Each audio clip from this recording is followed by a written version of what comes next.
1 चमचा हालीम, 1 चमचा मेथी दाणे हे स्वच्छ धुवून घ्यायचे आणि परत 1 ग्लास पाणी ओतायचं आणि अर्धा तास भिजत ठेवायचे पाण्यामध्ये. बघा, हा लापशी रवा आहे, किराणा मालाच्या कुठच्याही दुकानात आपल्याला भेटतो आणि हे सुरई तांदूळ आहे, जुने तांदूळ आहेत. आपण लापशी किंवा तांदूळ काहीही घेऊ शकतो. मी इथे तांदूळ घेतले आहेत.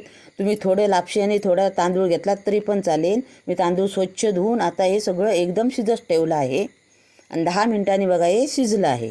मी 2 चमचे तांदूळ घेतले आहेत. मी मीठ टाकते चवीप्रमाणे, गूळ आणि खोबरं. आता हे खोबरं टाकते मी आणि गूळ.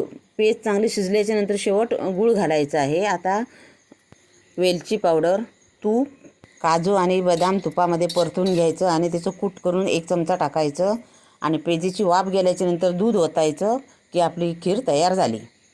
ही